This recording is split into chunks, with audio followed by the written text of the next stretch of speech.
Hey guys, Ziggy Master here today. We're back for another episode of Learn the Rules. Today with a special guest. His YouTube channel name is Semi-Pro Yu-Gi-Oh! And he will have some new uploads for you coming up soon. Anyways, Roy, would you like to Yep, go first? of course I would. So, first thing we have is Trag. I mean Tragodia. Everybody calls him Trag though. Trag, And Tragodia, whatever. the reason he's here is because people don't fucking read cards and they don't know that it has more than one effect. And basically, it has two other effects. One of them lets Trag change its level to something in your graveyard, which is why it's used in Synchro decks. And then the other effect is it pitches a card from your hand to take control of a monster. That effect is permanent, by the way. It's not like brain control where it's until the end of the turn. And so, yeah, it's a really good card in like spell books and anything with big hands. Big hands. Hey, Go ahead. Roy, keep this non-sexual. This is YouTube. This isn't a porn site. I never said it was. Go ahead. Anyways, guys, for number 2 on our list is Starlight Road. Now, a lot of people confuse Starlight Road as something more With a mandatory effect. derpy More- and more mandatory and more OP than it actually is. Now, Starlight Road will let you negate a card that destroys 2 or more cards that you control to negate the activation. However, people seem to somehow believe that apparently the special summon Stardust Dragon effect is mandatory. If you clearly look right here, it states you You can. can. Everyone knows that you can is giving you an option. So, if you would like to go back and read the card and it says then you can, you might realize that you don't even have to have an extra deck to run Starlight Road. So maybe next time you guys that think that it's mandatory should go back and look at your cards and actually read the rules. And another thing about Starlight Road is when it special summons a Stardust Dragon, technically because with most Synchro monsters they have to be Synchro summoned successfully to get most of their effects, which is completely true.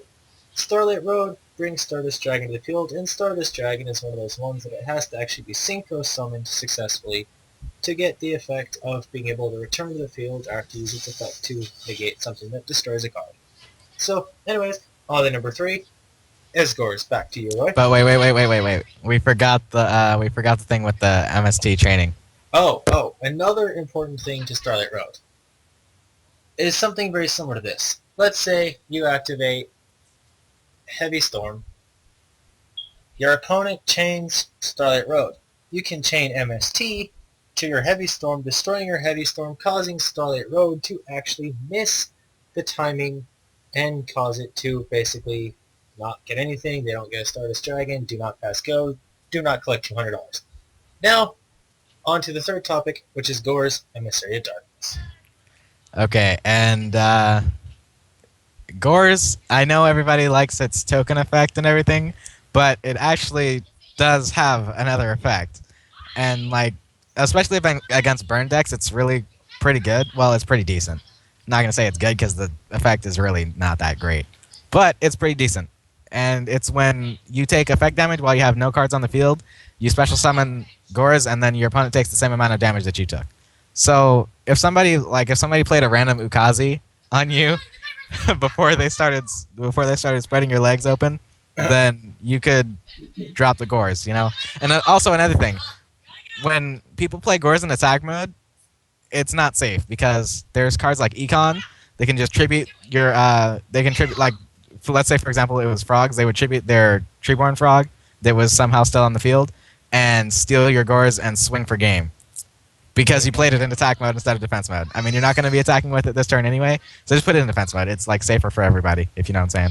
Exactly. That's what the smart players do. Anyways, on to the next card, which is Gateway of the 6 for 6 Samurai decks.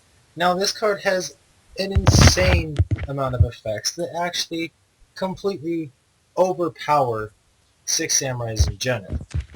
Each time a 6 Samurai monster is normally special summoned, you get 2 counters on this card, and you can remove them to activate numbers of effects. Okay, you can remove 2 counters to get this effect. Target a face-up 6 Samurai or Shine effect monster. The target gains 500 attack till the end phase. Pretty cool, pretty useful. And if you're going for the OTKs, that's great. Now, 4 counters gets a little bit better. You can add a 6 Samurai monster from your deck or graveyard to your hand. Now, with 6 counters, you target a Shine monster affecting a Shine effect monster in the graveyard and special summon. So, say you have Great Shogun Shine in the graveyard, level 7 effect monster, not the Synchro one, Shien. People, you can't do that because it's Shien, not Shine. Get it right. So Gateway to 6 will bring back the other level 7, 2500, making your opponent only be able to use one Spoiler Trap card a turn. Next card on the list is Wait, Scrap wait, Iron wait. We Scarecrow. forgot the again. We forgot the thing where it can actually take counters from more than one card. Oh, it can do that? Yes, it's Bushido counters from anywhere on the field. Oh, that's right. It does have that where you can actually remove counters from the other side of the field, which even I did not even notice that. And I'm the one trying to explain the ruling to you guys. What the hell? That's not good. Derp. On to the next card is Scrap Iron Scarecrow. One more thing. It can summon the Exceed monster because it's named Shien. Wait, you're serious? Yes. I was told by the admins on DN you can't do that. Yeah, I don't trust the admins on DN because they don't read cards either. Okay. I guess I'll have to read the forums and find out what they say. Okay. Anyway, so the Scrap Iron Scarecrow thing, this card targets. I know it just says negate target the. Actually, on here on DN, it actually says target the attacking monster.